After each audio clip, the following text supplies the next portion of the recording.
Hi hello namaste welcome back to my channel friends. ವೀಕೆಂಡಲ್ಲಿ ನಮ್ಮ weekend ಮಸ್ತಿ ಸ್ಟಾರ್ಟ್ ಆಗಿದೆ. ಈ ವೀಕೆಂಡ್ ಎಲ್ಲಪ್ಪ ಅಂತ ನೋಡ್ತಾ ಇದ್ದೀವಿ. ಹಾಗೆ ಸಡನ್ನಾಗಿ ಪ್ಲ್ಯಾನ್ ಮಾಡಿ ಹೊರಟ್ವಿ. ಲಾಸ್ಟ್ 2-3 ಮಂತ್ಸಿಂದ ಎಲ್ಲೂ ಜಾಸ್ತಿ ಹೊರಗಡೆ ಹೋಗೋಕ್ಕಾಗಿರಲಿಲ್ಲ. ನನ್ನ ಹಸ್ಬೆಂಡಿಗೂ ಮಾರ್ಚ್ ಎಂಡು ಆಫೀಸಲ್ಲಿ ತುಂಬ ಬ್ಯುಸಿ ಇದ್ದರು. ಆಮೇಲೆ ಊರಿಗೆ ಹೊರಟ್ವಿ. ಆಮೇಲೆ ಅದು ಇದು ಅಂತ ಎಲ್ಲೂ ದೂರ ಹೋಗಿರಲಿಲ್ಲ.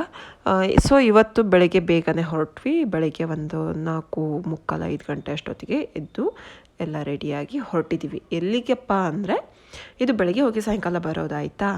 ನಾವು ಶ್ರವಣಬೆಳಗೊಳ ಹೊರಟಿದ್ದೀವಿ. ಇವಾಗ ಬೆಳಗ್ಗೆ ಸುಮಾರು ಒಂದು 8 ಗಂಟೆಗೆ ನಾವು ಹರ್ಷ ಗಾರ್ಡೇನಿಯಾದಲ್ಲಿ ನಿಂತಿದ್ದೀವಿ ಬ್ರೇಕ್ಫಾಸ್ಟಿಗೆ ಅಂತ. ಇಲ್ಲಿ ಹಾಸನ ರೋಡಲ್ಲಿ ತುಂಬ ರೆಸ್ಟೋರೆಂಟ್ಗಳಿದೆ, ಒಂದಕ್ಕಿಂತ ಒಂದು ತುಂಬ ಚೆನ್ನಾಗಿ ಕೂಡ ಇದೆ. ನಾನು ಗಾಡಿಲೇ ಸರ್ವಿಸ್ ತಗೊಂಡೆ, ಯಾಕೆಂದರೆ ಅಶ್ವಿನ್ ಆಗ್ತಾನೆ ಮಲಗಿದ್ದ, ಮತ್ತು ನಿದ್ದೆ ಡಿಸ್ಟರ್ಬ್ ಆಗೋದು ಬೇಡ ಅಂತ ನಾನು ಗಾಡಿಲೇ ಎಲ್ಲನೂ ತರಿಸ್ಕೊಂಡೆ. ಆಲ್ಮೋಸ್ಟ್ ನಾವು ಇವಾಗ ರೀಚ್ ಆಗ್ತಾ ಬಂದ್ವಿ. ಸುಮಾರು ಒಂದು 9:30ಗೆ ರೀಚ್ ಆಗಿದ್ದೀವಿ. ಇಲ್ಲಿ ನೋಡಿ, ಇದು ಹಳ್ಳಿ ಮಧ್ಯ ಎಲ್ಲ ಹೋಗುತ್ತೆ. ಪುಟ್ಟದಾದ ದಾರಿ, ಸೈಡಲ್ಲಿ 2 ತೆಂಗಿನ ಮರ, ಆಮೇಲೆ ಗದ್ದೆಗಳಿದೆ, ಅದರಲ್ಲೇ ಹತ್ತತ್ರ ಮನೆಗಳಿದೆ. ಇದೊಂಥರ ತುಂಬ ಚೆನ್ನಾಗಿದೆ ಇದನ್ನು ನೋಡೋಕ್ಕೆ. ಅದಾದಮೇಲೆ ಗಾಡಿ ಎಲ್ಲ ಪಾರ್ಕ್ ಮಾಡಿ ಇವಾಗ ನಡ್ಕೊಂಡು ಹೋಗ್ತಾ ಇದ್ದೀವಿ. ಎಲ್ಲಿಗೆ ಅಂದರೆ ಒಂದು ಸ್ಟೆಪ್ಸ್ ಹತ್ತಬೇಕು ಶ್ರವಣಬೆಳಗೊಳದಲ್ಲಿ, ಆಯಿತಾ. ಅಲ್ಲಿ ಆಗಲ್ಲ ಅಂತಾದರೆ ಎತ್ಕೊಂಡು ಹೋಗೋರು ಕೂಡ ಇರ್ತಾರೆ. ನಾನು ಫಸ್ಟ್ ಟೈಮ್ ಈ ಥರ ಎತ್ಕೊಂಡು ಹೋಗೋದನ್ನು ನೋಡಿದ್ದು. ಯಾಕಂದರೆ ಯಾವಾಗಲೂ ಟಿ ವಿಯಲ್ಲಿ ಮೊಬೈಲಲ್ಲೆಲ್ಲ ಕೇದಾರ್ನಾಥದಲ್ಲಿ ನಡೆಯೋಕ್ಕಾಗಲ್ಲ ಅಂತಾದರೆ ಎತ್ಕೊಂಡು ಹೋಗ್ತಾರೆ ಅನ್ನೋದನ್ನು ಕೇಳಿದ್ದೆ. ಬಟ್ ಲೈವಲ್ಲಿ ನಾನು ಎಲ್ಲೂ ನೋಡಿರಲಿಲ್ಲ. ಇವಾಗ ಇಲ್ಲಿ ನೋಡಿದೆ ಫಸ್ಟ್ ಟೈಮು. ಹಾಗೆ ನಾವು ನೋಡ್ಕೊಂಡು ಹೋಗುವಾಗ ನಮಗೆ ಫಸ್ಟ್ ಕಲ್ಯಾಣಿ ಸಿಗುತ್ತೆ. ಅಲ್ಲಿ ಮಗನಿಗೆ ಫಿಶನ್ನೆಲ್ಲ ತೋರಿಸ್ತಾ ಇದ್ವಿ. ನೋಡಿ ಎಷ್ಟೊಂದು ಫಿಶ್ ಇತ್ತು ಅಂತ.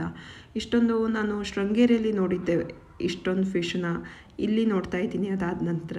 ಮತ್ತು ಇದು ತುಂಬ ದೊಡ್ಡ ಕಲ್ಯಾಣಿ, ಆಯಿತಾ. ಎಷ್ಟು ದೊಡ್ಡದಾಗಿದೆ ನೋಡಿ, ಚೆನ್ನಾಗಿ ಕಾಣಿಸ್ತಾ ಇದೆ ಅಲ್ವಾ. ನೋಡ್ತಾ ನಿಂತ್ಬಿಟ್ರೆ ಹಾಗೆ ಒಂದು ಸ್ವಲ್ಪ ಹೊತ್ತಲ್ಲೇ ಕೂತ್ಕೊಂಡು ನೋಡೋಣ ಅಂತ ಅನಿಸುತ್ತೆ. ಅದಾದಮೇಲೆ ಅದ್ರ ಮುಗಿಸ್ಕೊಂಡು ಇವಾಗ ಬೆಟ್ಟ ಹತ್ತಕ್ಕೆ ಹೊರಟಿದ್ದೀವಿ. ಅಲ್ಲಿ ಸುಮಾರು ಒಂದು 1000 ಮೆಟ್ಲು ಹತ್ತಬೇಕು. 1000 ಮೆಟ್ಲು ಹತ್ತಬೇಕು ಅನ್ನೋದಕ್ಕಿಂತ ಹೆಚ್ಚಿಗೆ ಮಗನ ಕರ್ಕೊಂಡು ಹೆಂಗಪ್ಪ ಹತ್ತೋದು ಅನ್ನೋದೇ ತಲೆ ಬಿಸಿಯಾಗಿತ್ತು.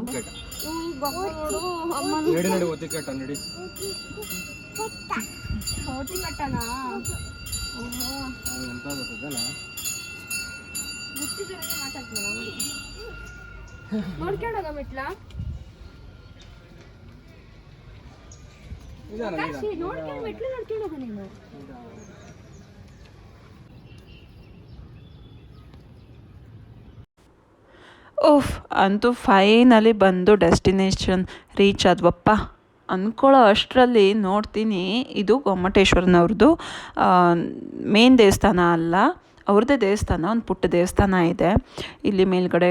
ದೇವಸ್ಥಾನ ಹತ್ತಿ ಒಳಗಡೆ ಎಲ್ಲ ಹೋಗಿ ಬಂದು ನಾವು ಇವಾಗ ಹೊರಗಡೆ ಕೂತಿದ್ದೀವಿ. ಗಾಳಿ ಅಂದರೆ ಸಿಕ್ಕಾಪಟ್ಟೆ ಗಾಳಿ. ಎಲ್ಲಿ ನಮ್ಮನ್ನು ತಿಳಿಸ್ಕೊಂಡು ಹೋಗ್ಬಿಡುತ್ತೋ ಆ ಗಾಳಿಗೆ ಅನ್ನೋ ಅಷ್ಟು ಗಾಳಿ. ನನ್ನ ಬಾಟ್ಲೆಲ್ಲ ಇಟ್ಟಿದ್ದೆ ಕಟ್ಟೆ ಮೇಲೆ, ಅದೆಲ್ಲ ಬಿದ್ದೋಯ್ತು, ಅಷ್ಟು ಗಾಳಿ ಇತ್ತು ನೋಡಿ ಅಲ್ಲಂತೂ. ಇದಾದಮೇಲೆ ಸುಮಾರು ಇನ್ನೂ ಒಂದು 150 ಮೆಟ್ಲು ಹತ್ತಬೇಕು. ಅಲ್ಲಿ ಹತ್ತಿದರೆ ಗೊಮ್ಮಟೇಶ್ವರನ ಮೂರ್ತಿ ಇದೆ. ಇಲ್ಲಿ ಜೈನರು ಬಂದು ಏನೇನೋ ಪೂಜೆ ಅವ್ರದ್ದೆಲ್ಲ ಪೂಜೆ ಮಾಡ್ತಿದ್ದಾರೆ. ಇಲ್ಲಿ ಆ್ಯಕ್ಚುಲಿ ಶೂಟಿಂಗ್ ಮಾಡೋ ಹಾಗಿಲ್ಲ, ಯಾವುದೂ ವಿಡಿಯೋ ಮಾಡೋ ಹಾಗಿಲ್ಲ. ಬಟ್ ನಾನು ಅಲ್ಲೇ ಕದ್ದು ಒಂದು ಸ್ವಲ್ಪ ಮಾತ್ರ ಮಾಡಿದ್ದೀನಿ. ನಾವು ದೇವಸ್ಥಾನಕ್ಕೆಲ್ಲ ಹೋದಾಗ ಹೇಗೆ ಹೂ ತೊಗೊಂಡು ಹೋಗ್ತೀವೋ ಹಾಗೆ ಇವರು ಅಕ್ಕಿ ಕಾಳು, ಬಾದಾಮಿ, ಗೋಡಂಬಿ ಏನೇನೋ ಒಂದು ಸ್ವಲ್ಪ ತಂದು ಮೂರ್ತಿಗಳಿದ್ರೆ ಎಲ್ಲ ಅವರು ಪ್ರೇಯರ್ ಮಾಡ್ಕೊಂಡು ಇಡ್ತಾಯಿದ್ರು. ಅವ್ರದ್ದು ಪದ್ಧತಿ ಹಾಗೆ ಇದೆ ಅಂತ ಅಂದ್ಕೋತೀನಿ. ಅದೊಂಥರ ನಮಗೆ ಡಿಫ್ರೆಂಟಾಗಿ ಅನ್ನಿಸ್ತು. ಅದಲ್ಲದೆ ಇವಾಗೆಲ್ಲ ಮುಗಿಸ್ಕೊಂಡು ಇವಾಗ ರಿಟನ್ನು ವಾಪಸ್ಸು ಕೆಳಗಡೆ ಹೋಗಬೇಕು. ಹೆಂಗಪ್ಪ ಹತ್ತೋದು ಮಗನ, ನನಗಂತೂ ನಾನು ಹತ್ತು ಬರೋದೇ ದೊಡ್ಡದಾಗಿತ್ತು. ಬಟ್ ಪಾಪ ಹಸ್ಬೆಂಡು ಅವನು ಹತ್ಕೊಂಡು ಕರ್ಕೊಂಡು ಹೋದರು. ಹಬ್ಬ ಅಂದರೆ ಒಂದು 100 ಸ್ಟೆಪ್ಸ್ ಹತ್ಸಿರಬೇಕು ಮೇಲ್ಗಡೆ ಹೋಗುವಾಗ. ನಾನು ಇಳಿವಾಗ ನಾನು ಕರ್ಕೊಂಡು ಬಂದೆ. ನೋಡಿ, ನಾನು ನಿಮ್ಗೆ ಆಗಲೇ ಹೇಳಿದ್ದೆ ಇಲ್ಲಿ ಎತ್ಕೊಂಡು ಹೋಗ್ತಾರೆ, ಓಡಾಡೋಕ್ಕೂ ಆಗಲ್ಲ ಅಂತಾದರೆ, ಸ್ಟೆಪ್ಸ್ ಹತ್ತು ಹೋಗೋಕ್ಕಾಗಲ್ಲ ಅಂದರೆ ಕರ್ಕೊಂಡು ಹೋಗ್ತಾರೆ ಅಂತ. ನೋಡಿ, ಇಲ್ಲಿ ಕೆಳಗಡೆಯಿಂದ ಮೇಲ್ಗಡೆ ಕರ್ಕೊಂಡು ಹೋಗ್ತಾ ಇದ್ದಾರೆ. ಈ ಥರ ಕರ್ಕೊಂಡು ಹೋಗೋದಕ್ಕೆ ಪರ್ ಹೆಡ್ಡು 400 ರೂಪೀಸ್ ಚಾರ್ಜ್ ಮಾಡ್ತಾರಂತೆ. ಒಂದು 2 ತಾಸಲ್ಲಿ ನಾವು ಅದನ್ನೆಲ್ಲ ಸ್ಟೆಪ್ಸ್ ಹತ್ತಿ ನೋಡಿಕೊಂಡು ಇಳಿದು ಎಳ್ನೀರು ಕುಡಿದು ಆಮೇಲೆ ಇವಾಗ ಮತ್ತೆ ರಿಟರ್ನ್ ಹೊರಟಿದ್ದೀವಿ. ನಮ್ಮ ರಿಟರ್ನ್ ಅಂದರೆ ವಾಪಸ್ ಬೆಂಗಳೂರಿಗಲ್ಲ, ಬೇಲೂರಿಗೆ ಹೊರಟಿದ್ದೀವಿ. ಶ್ರವಣಬೆಳಗೊಳದಿಂದ ಬೇಲೂರಿಗೆ 1.5 ತಾಸಂತೂ ಬೇಕೇ ಬೇಕು. ಹಾಗಾಗಿ ನಾವು ಶ್ರವಣಬೆಳಗೊಳ ಮುಗಿಸ್ಕೊಂಡು ಅಲ್ಲಿಂದ ಮತ್ತೆ ಹೊರಟ್ವಿ. ನೀವೇನಾದರೂ ಬೆಂಗಳೂರಿಂದ ಬರ್ತಿದ್ದೀರಾ ಅಂತಾದರೆ ಸುಮಾರು ಒಂದು 220 ಕಿಲೋಮೀಟ್ರ್ ಆಗುತ್ತೆ ಬೆಂಗಳೂರಿಂದ ಬೇಲೂರಿಗೆ. ಅದಲ್ಲದೆ ಇದು ಹಾಸನ ಜಿಲ್ಲೆಯಲ್ಲಿದೆ. ಹೊಯ್ಸಳ ಕಾಲದ ದೇವಸ್ಥಾನಗಳಲ್ಲಿ ಇದು ತುಂಬಾ ಫೇಮಸ್ ಇದೆ, ಬೇಲೂರು ಮತ್ತು ಹಳೇಬೀಡು ಎಲ್ಲ. ಯಾಕಂದರೆ ಇಲ್ಲಿ ಶಿಲ್ಪಕಲೆಗೆ ಎಲ್ಲರೂ ಮಾರು ಹೋಗ್ಬಿಟ್ಟಿದ್ದಾರೆ, ಅಷ್ಟು ಚೆನ್ನಾಗಿದೆ ಇಲ್ಲಿ ಡಿಸೈನ್ಗಳೆಲ್ಲ ಕೆತ್ತನೆ ಮಾಡಿರುವಂತಹದ್ದು. ಇದು ಹೊಯ್ಸಳ ಕಾಲದಲ್ಲಿ ಸುಮಾರು ಒಂದು 12ನೇ ಶತಮಾನದಲ್ಲಿ ಕಟ್ಟಿದ್ದಂತೆ. ಅವಾಗ ಕಟ್ಟಿರೋದು ಇನ್ನೂ ನೋಡಿ ಎಷ್ಟು ಚೆನ್ನಾಗಿದೆ ಇದು ಅಂತ. ಇಲ್ಲಿ ಎಷ್ಟು ಚಂದವಾಗಿದೆ ಅಂದರೆ ಹೇಳೋಕ್ಕೆ ಸಾಧ್ಯ ಇಲ್ಲ, ಅಷ್ಟು ಚೆನ್ನಾಗಿ ಕೆತ್ತನೆ ಮಾಡಿದ್ದಾರೆ. ಪ್ರತಿಯೊಂದು ಕಂಬ ಇರ್ಬೋದು, ಪ್ರತಿಯೊಂದು ವಾಲ್ ಮೇಲೆ ಇರ್ಬೋದು, ಗೋಡೆಗಳ ಮೇಲೆ ಇರ್ಬೋದು, ಎಲ್ಲಿ ನೋಡ್ರೂ ಡಿಸೈನ್ ಅದು ಎಷ್ಟು ನೀಟಾಗಿ ಮಾಡಿದ್ದಾರೆ ನೋಡಿ. ದೇವಸ್ಥಾನದ ಒಳಗಡೆ ಎಲ್ಲ ಎಷ್ಟು ಚೆನ್ನಾಗಿ ಮಾಡಿದ್ದಾರೆ ಅಂತ. ಮತ್ತು ಒಂದು ಕಂಬದಿಂದ ಇನ್ನೊಂದು ಕಂಬಕ್ಕೆ ಕೂಡ ಬೇರೆ ಬೇರೆ ಡಿಸೈನ್ಗಳಿದೆ, ಒಂದೊಂದು ಗೋಡೆಯಲ್ಲೂ ಬೇರೆ ಬೇರೆ ಡಿಸೈನ್ಗಳಿದೆ. ಯಪ್ಪ ತುಂಬ ಚೆನ್ನಾಗಿದೆ ಇಲ್ಲಿ ಮಾತ್ರ. ನಮಗೆ ಎಲ್ಲಿ ನಾವು ಹೋಗಿ ರೀಚ್ ಆಗೋಷ್ಟೊತ್ತಿಗೆ ದೇವಸ್ಥಾನ ಎಲ್ಲ ಮುಚ್ಚಿಬಿಟ್ಟಿದ್ರೆ ನಮಗೆ ದರ್ಶನ ಕೂಡ ಆಗಲ್ಲ ಅಂತ ಅಂದ್ಕೊಂಡಿದ್ವಿ. ಬಟ್ ಅಲ್ಲೂ ಹೋಗಿ ನೋಡಿದರೆ ಸಿಕ್ಕಾಪಟ್ಟೆ ರಶ್ ಇತ್ತು, ಎಲ್ಲಿ ನೋಡಿದ್ರು ಫುಲ್ ಜನಗಳಿದ್ರು. ಹಾಗೆ ದರ್ಶನ ಕೂಡ ಆಯಿತು, ಕ್ಲೋಸ್ ಆಗಿರಲಿಲ್ಲ. ಹಾಗೆ ಅಲ್ಲಿನೇ ನಾವು ಊಟ ಕೂಡ ಮಾಡಿದ್ವಿ ದರ್ಶನ ಎಲ್ಲ ಮುಗಿಸ್ಕೊಂಡು.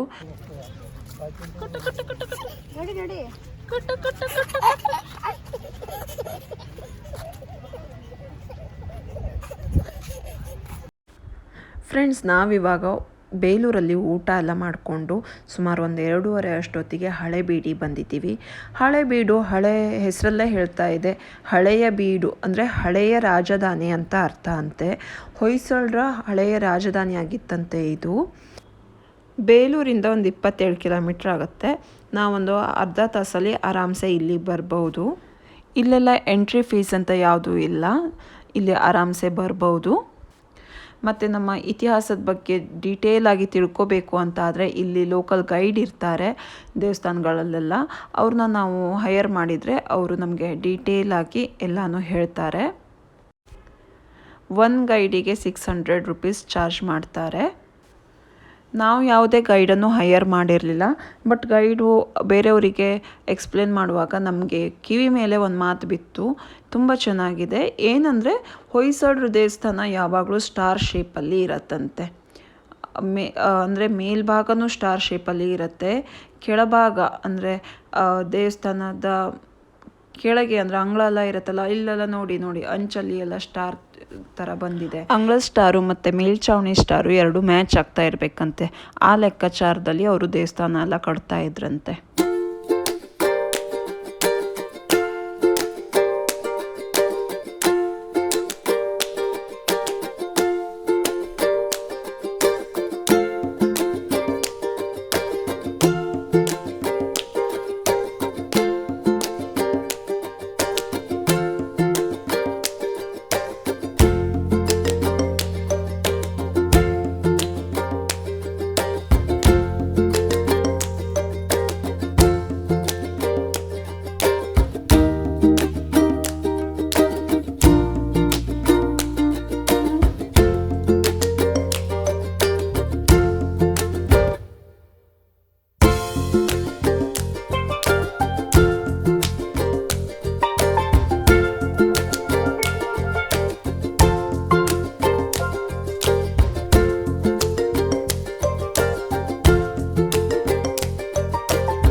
ಹಳೇಬೀಡಿಂದ ನಾವು ಸುಮಾರು ಒಂದು 4 ಗಂಟೆಗೆ ಹೊರಟ್ವಿ. ಹಾಗೆ ಮಧ್ಯದಲ್ಲಿ ಒಂದು ಸ್ವಲ್ಪ ಟೀ ಕುಡಿದು ನಾವು ಸುಮಾರು ಒಂದು 8 ಕಾಲಿಗೆ ಮನೆ ರೀಚ್ ಆಗಿದ್ದೀವಿ ಬೆಂಗಳೂರಲ್ಲಿ. ಬೇಲೂರು ಹಳೇಬೀಡಿನ ವಿಡಿಯೋ ಲಾಗ್ ನಿಮಗೆಲ್ಲ ಹೇಗೆ ಅನ್ನಿಸ್ತು ಅನ್ನೋದನ್ನು ನನಗೆ ಕಮೆಂಟ್ ಮೂಲಕ ತಿಳಿಸಿ. ಹಾಗೆ ನೆಕ್ಸ್ಟ್ ಲಾಗಲ್ಲಿ ಮತ್ತೆ ಸಿಗ್ತೀನಿ. ಅಲ್ಲಿವರೆಗೂ ನೋಡ್ತಾ ಇರಿ ವಾಣೀಸ್ ಲಾಗ್. ಟಾಟಾ, ಬಾಯ್ ಬಾಯ್.